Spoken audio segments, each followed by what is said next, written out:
This is Professor David Carrasco. You can probably say that more beautifully than I can. Can you say that loud for your proper accent? Sure, David Carrasco. David Carrasco. There you go. He is the Neil Rudenstein Professor of Mesoamerican Studies. Latin American Studies. Latin American Studies. Yeah.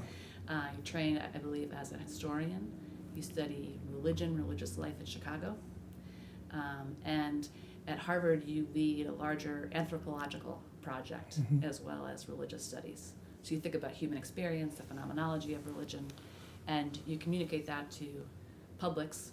And as one of your students who sat in your classroom, I know I've been one of your publics, but I want to hear today how you think about why it's important to speak to people who are not in the academy, and what are some powerful routes you've found for those kind of conversations. Well, Myra, first of all, thanks a lot for having me as part of this show. I think that, I come at this question of the public in terms of the way the American public is changing. And one of the ways the American public, that is the U.S. public, has changed so much in the last part of the 20th century is through not only the immigration of Mexicans and Latinos, Latin Americans into the U.S., but the broader awareness within the U.S. that there's been a Hispanic Latino presence that's been very strong in the U.S. For over a century. And I want to open up that awareness. And the way I do that is primarily through not only the courses I teach, but I'm very fortunate to have my research center in the Peabody Museum of Archaeology and Ethnology at Harvard. This is a museum that's important to the community. I was brought there as an elementary school kid. Exactly, and one of the things that I was able to do at Harvard through this interest in taking religion into the public was I set up, when I first came to Harvard over 12 years ago, a new exhibition that is an altar that was a Day of the Dead altar, a Dia de los Muertos altar, which really brings people in, not only Latinos, the majority of the people who now come to the Day of the Dead celebrations at Harvard are not Latinos. They're Anglos and African Americans who feel drawn to what this exhibition, what this altar that we've created says to them and how it magnetizes them. So tell me more about the kind of enlivening that this kind of religious phenomenon might do to someone who encounters your altar. Well, I think that one of the things it adds to the Peabody Museum, which has some wonderful objects, is it, first of all, it adds a lot of color.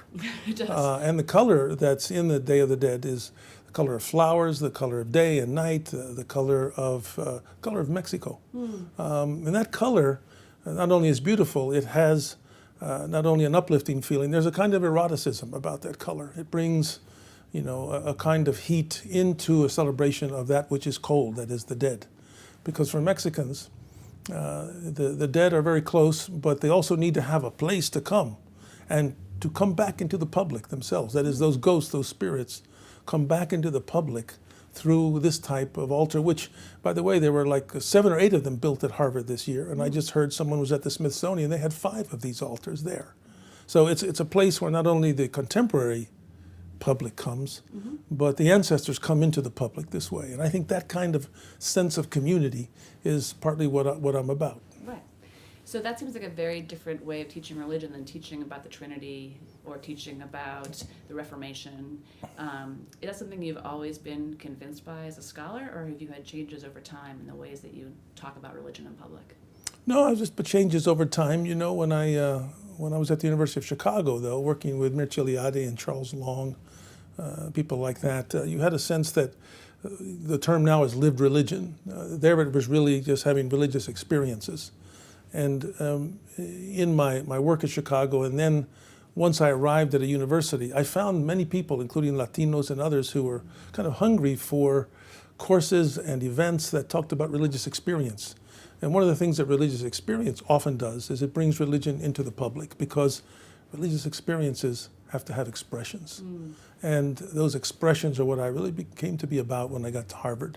And I think that the other thing about this Dia de los Muertos is that, it is very contemporary, but it's a window to not only the past of your family, but the past of your native country, wherever that is.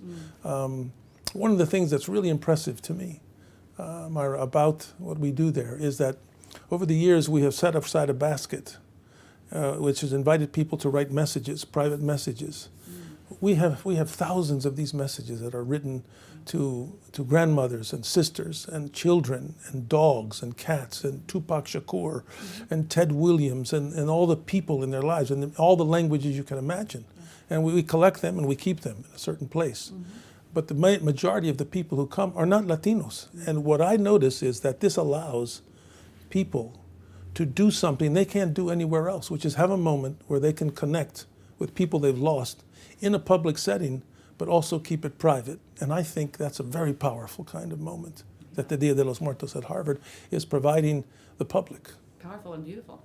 It is beautiful. I could read to you some of these. I get to look at them. If you could read to you some of these, they're profound. They're sad. Some of them are very funny, they're wishing. My brother Jim. We really miss you. I hope you're up in heaven playing that saxophone as loud as you can. Things like that. Yeah. Marvelous stuff. So if in 20 years there were an altar and you were on the other side of this passage and you became present to a public, what would you hope to have happened what did you set in motion that you'd be excited to see happening in a generation? Well, I believe that, the work that I do and others is to help this new demography lead to a better democracy.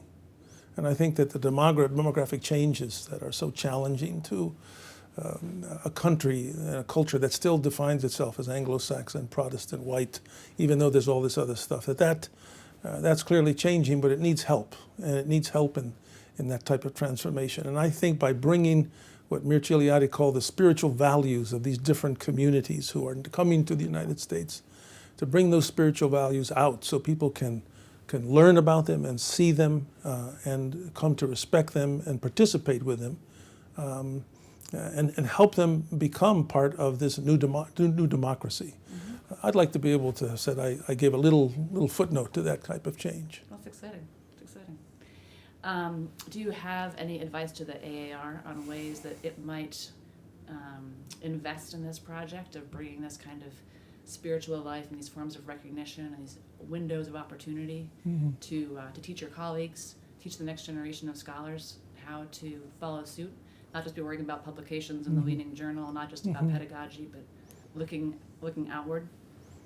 Well, I think programs just like this are really important. There should be many of these types of programs, and I think that the American Academy of Religion, the participants, need to be able to speak two languages. They can speak their academic language, which they do often too well, that cannot be deciphered by people out there. And then they also need to train their students to also write for the public, for people who often are very hungry to know about all of these different traditions, their histories, the role of women, the question of costumes and gestures and all of that stuff, and make it available. Make it available in a language, in media like this that really becomes a democratic process rather than an exclusive process, which many elements of the AR still are. It's another kind of exclusionary kind of language.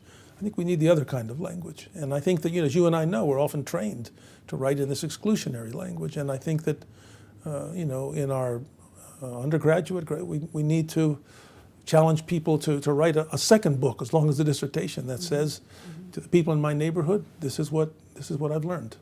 The other thing I think, is that, in my view, people shouldn't get tenure unless they do a fourth thing. To get tenure, you have to show that you've published this stuff.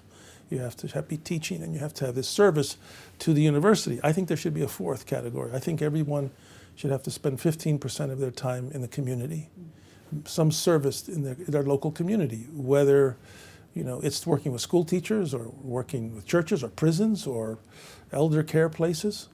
We should all be involved in that kind of. So what I did with the Peabody Museum is I brought the community into the university, into the museum. And then this year at Harvard, the Day of the Dead was a 2-day ceremony. Over 1,000 people came with their families, children, to participate. And they're taking that back out. I work a lot with schools in the Boston area. When people come and say, we're reading your book, I say, I'm coming to your school. Set it up, and I go. And that's the kind of thing I think that to be citizens of this new democracy, well, that's what we need to do. Absolutely. Yeah. That's really helpful. Do you find that being able to speak, do you draw on your Spanish language skills as a scholar? How do you speak to Spanish-speaking populations if you're teaching primarily in English? Well, what you do is what we're doing at Harvard, and is we really emphasize putting those two languages together as bilingual, multicultural settings, so that those who are Spanish dominant can learn English, and those who are English dominant can learn Spanish. You know, many Latinos in this country, and many of them who are coming into colleges, are what we call heritage speakers. That is, they've learned some Spanish as a child in the home, but then when they went to school, that Spanish lay dormant, but they still had access to it. They learned English, and they come to a place like Harvard or University of Oklahoma, and people are being offered foreign language. And that's for people who don't speak the languages. But here we realize we have this huge population of heritage language speakers. And now at Harvard, my wife has started a program that's gone national for classes for heritage language. And often these students who come out of this public that has been kind of suppressed, they feel their language in Spanish is kind of shameful, but it's not. And as a matter of fact, what we learn now is that it also is a language, and they come and they have these heritage language classes, bilingual classes, where their versions of the language come out of the darkness as part of this new democracy. And I think that's what you do. And so what you want to do is, I think in this country, is you want to affirm these languages, but try to put them into bilingual situations, so that you're learning Spanish, I'm learning some German, Japanese, and so forth, because that's part of what I mean, how this new demography can lead to a new democracy. Right, and it's a real resonance then between the way you present an altar for the Day of the Dead, and they can talk to their older brother or their uncle they never met. Yeah. That's part of their history that they're becoming reintroduced to, and it's being handed down through the academy, but it's their own relationship. Exactly, because if you look at all the languages are there. There's German language, Japanese, Korean. All these notes have started to become, multilingual themselves. So the multilingual ancestors are present, not because we thought of that, but the public brought those people back. You see, the public comes into a Dia de los Muertos, which we're thinking is Mexican, and all of a sudden we realize, wait a second, there's Korean ancestors, and and Japanese and Syrian ancestors. They're all of a sudden in the space. That's a new kind of democracy that I'm talking about. Beautiful, beautiful. Well, thank you so much for your time. We really got transformed by that idea. Hey, it's great to see you, and congratulations. Thanks for all of us. We say in Spanish, sus logros, sus accomplishments. Logros. Yeah. Gracias. De nada.